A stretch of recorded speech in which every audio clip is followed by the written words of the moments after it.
Do this every day to supersize you. Sharon Horne-Ellstrom here. Welcome to day 129. I really want some coffee, but it's way too hot. Let's talk about today a couple of things. Number one, we're on step 2 of our SOAP framework, so we're going to talk about that. It stands for, let's do that first. It stands for options, right? This, I like to mix it up and share different tools, but I'm just going to go with my favorite today. This is my new favorite brainstorming tool. Why? Because it's so dang easy, there's no excuse to not do it. All we have to do is get out a piece of paper, get out a Post-it note, carry a little note card around with us for the day, and every time we think of a way that we could possibly begin to fill the gap between where we are, our current situation, and where we want to be, our desired situation, every time we think of that, we just jot it down.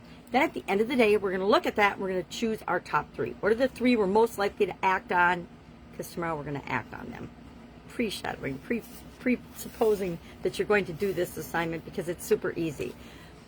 No matter what the situation is, no matter what area of mental health and well-being you have selected, I guarantee you can very easily come up with a minimum of 10 different ways to fill that gap. We all know everything we need to know already. We just feel like we don't. We tell ourselves we don't. Some people tell themselves thousands of times a day, I don't know what to do. I don't know what to do. I don't know what to do. Somebody asked me for my story on what happens when you think like that for as little as 30 days. Because it is actually life-altering. But that's a story that it's too long to go into for right now. So, the O in our SOAP framework stands for options. We want to brainstorm options. Keep in mind, there are infinite possible ways to do anything. You know, marketers will tell you, and the internet will tell you, this is the one way to do X, Y, Z. This is the one way to reduce your mental chatter. This is the one way to I always say this, get what you want in life. But there's not just one way. It's the way that you'll actually implement and take action on will be the way and the thing and the process that changes your life. And each of us get to pick and choose what that's going to be. I like to share tools that can help you do that, but it's up to you. If you don't like, if you don't like the tool I suggest, find another one. Google brainstorming. Heck, ask an AI, ask ChatGPT or Claude or whichever AI tool you happen to be using. Tell me 10 ways to get from here to there. Your current story to your desired story. Heck, you can just feed in your current story and your desired story. Probably, I haven't done this yet. And get it to run through the SOAP framework for you. If you tell it the steps of the process, you can set that up once, and then every time you need it, you can just plug in the current story and the desired story and let it do the rest for you. Brainstorm your 10 options, help you pick the best alternative, and then put it into action and determine if you're making progress or not. I think it's mind-blowing how fast technology is changing and artificial intelligence is changing. I have been not a resistor, but just watching it on the sidelines, kind of like the internet. In the early days, most people were just watching it grow and watching it morph and change without participating and engaging with it. And then, us nerdy engineers and scientists and math geeks and everything were the ones actually using it initially. And it wasn't until marketers got on board and said, oh my God, this is the best thing since sliced bread, and started using it in different ways that the internet really exploded. That, and I guess there's a whole dark internet, dark web thing I know nothing about, but that's supposed to be even bigger than the actual internet, the good internet that we all see and use. Isn't that the way it is? So, what I like to do, I just took this little piece of paper. My granddaughter informs me that she's been doing a lot of work for me lately, and so she keeps giving me sheets and sheets like this with all of her work on it. So I'm going to use one of them today for my brainstorming sheet. But see, I list what my problem is or my challenge. I just actually put O on the top of this because I'm talking about it. But then 1 through 10. So I'm going to make myself at least, because I did the challenge right along with you, come up with at least 10 ways to improve my mental health and well-being in the area that I selected. We just did our story yesterday. I hope you did your story yesterday. If you didn't, it's not that hard. It takes like 5 minutes max to say, what's going on with me right now, and what do I want it to be? What's going on with your negative self-talk? Maybe you're just on a streak. I catch myself sometimes just going down a rabbit hole of negative thinking or comparing myself to others, which I don't think I really do that much, but I think I actually do on a subconscious level. And so that'll pop up to the surface and say, you need to pay attention to this. And so then I will. All right. So that's enough on that. So We're going to have 2 action items today. Number 1 is to brainstorm 10 options. Number 2 will be associated with our topic today, which is, what should we do every day? Anybody guess? Guess in the comments below. Read. We should read every single day. Now, even if you're on social media, you can read every day. Find an article that makes you feel good, makes you feel lighter, moves your life in the positive direction. Read a book.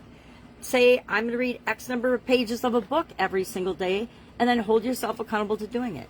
I actually have the physical copy now of Victoria's Secrets, oh my God, she'd laugh if she knew I called her that. Victoria Gallagher's book, Practical Law of Attraction. Why? Because the older I get, the more I want to simplify things, and the more I want to understand how the unseen things that we don't actually see, but we experience anyway, whether we believe it or not, how they impact us. So that's, I think I will commit to, as one of my things, reading, 10 pages of this a day. Now keep in mind, I have to read with magnifying glasses and other tools to make it possible, but I'm still going to do it. Could I get the book on tape? Probably. But I haven't come to terms with that I have to listen to stuff more than I have to read it. So, readers are leaders. I'm sure you've probably heard that expression. And I will tell you, in my personal experience working with tens of thousands of different people in different leadership positions and roles, both in corporate America and in my own businesses and in different industries, it is absolutely positively true. People that continue to learn and grow and expand and hone the skills that move their business forward the fastest, or move their career and their life forward the fastest, or just continue to be personally developing themselves and becoming a more valuable person in the world, but also in whatever circles they run in, are readers. Like I said, I'm visually blind, so I have eye challenges, and that has really curtailed my ability to read, my physical ability to read. I've got the tools that blow things up, but it's not as fun and relaxing as it used to be.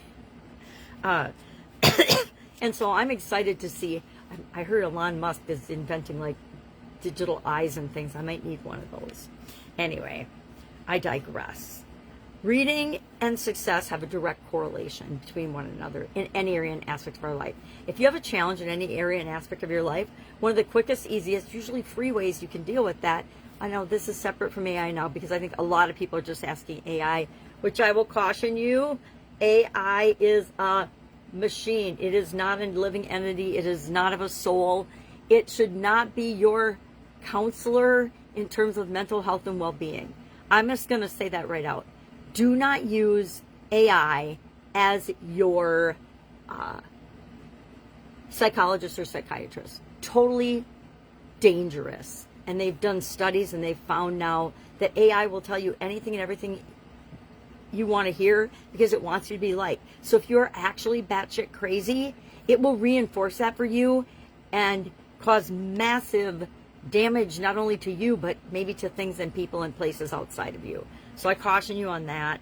I'm not an expert, of course, but I know from a common sense human standpoint, because I am a human, that if you listen to something that tells you you are absolutely right, even when you're absolutely off your rocker wrong, and then I consider that evil. And just like any other technology, any other invention, any other thing, it can be used for good or it can be used for evil, right? Guns can be used for good, guns can be used for evil. Money can be used for good, money can be used for evil. Tools can be used for good, tools can be used for evil. I say, if you want to use anything that I ever say for evil, please do not listen to me anymore. Get the heck off any type of social media that I happen to appear on.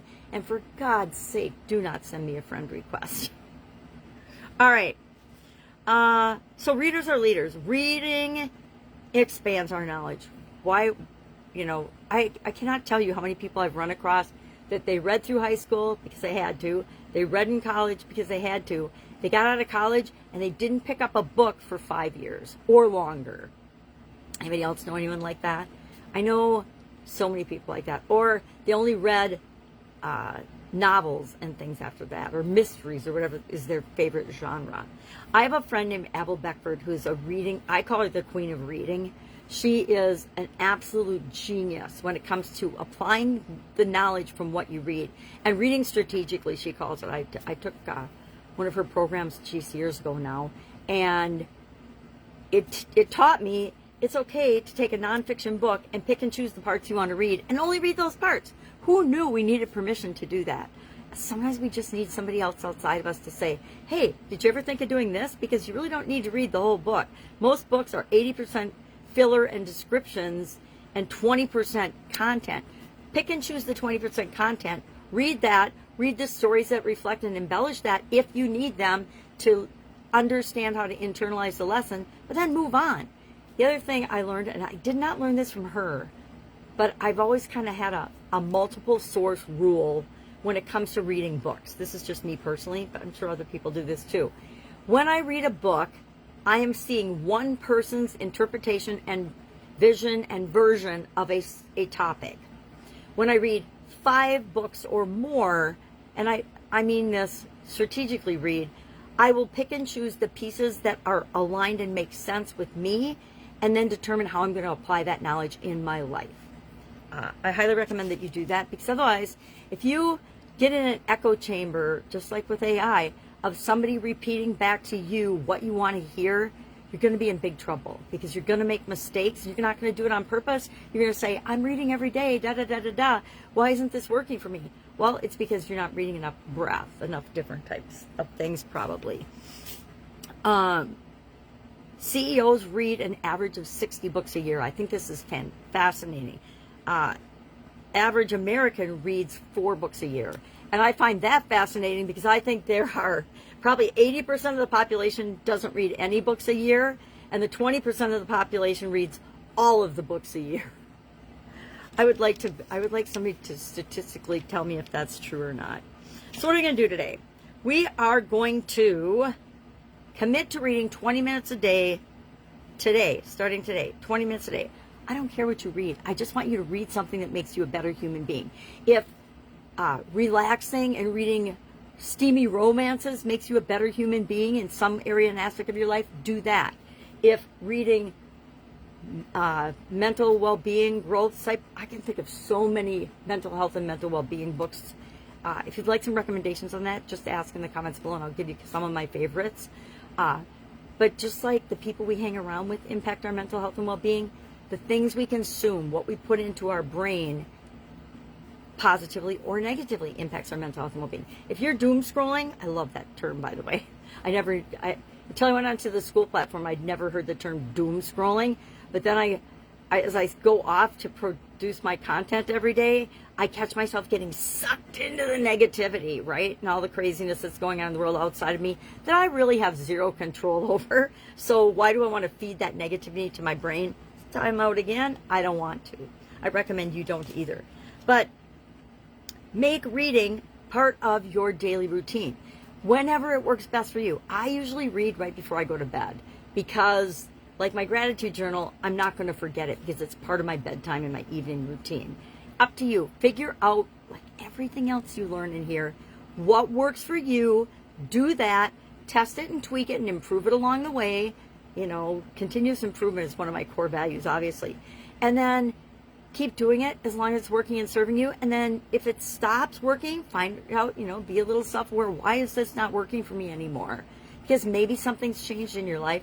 And then tweak your tool again, or your practice again, to make it work for you again.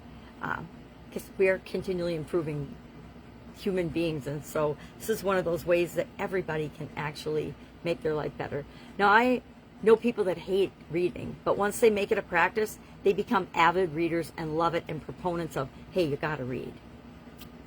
So we got our daily action. Oh, how many books did you read last year? That's just to ask yourself. You don't have to share.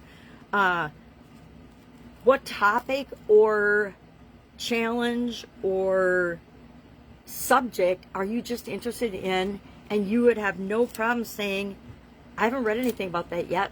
First step is to go on Amazon or go on your bookseller of choice, because online books are way cheaper than bookstores, and I am a bookstore lover. Pick a book or go to your bookshelf. I can't remember the statistic on how many people have unread books on their bookshelf, but it's probably like 99% of the population, me included. I buy books because I'll go out and I'll buy 10 or 15 books on a subject, and I'll read a couple of them, and then I'll be like, okay, I got what I wanted. That's not a problem anymore. And then maybe I'll go back and read them if that problem resurfaces, or maybe it'll just sit on my bookshelf unread. So share in the comments below what you are committing to do with respect to reading. Say, I'm going to read a book a month. I'm going to read 2 new books this year. I'm going to read 10 minutes a day before I go to bed, or 10 minutes first thing in the morning. I know a lot of people that start their morning off with the Bible. Whatever works for you, right? Do what works for you. Set yourself up in your life to be successful. That's what this year's challenge is all about. All right. If I can help you in any way, hit me up and ask. Otherwise, have an absolutely amazing day, and I will, of course, be with you tomorrow.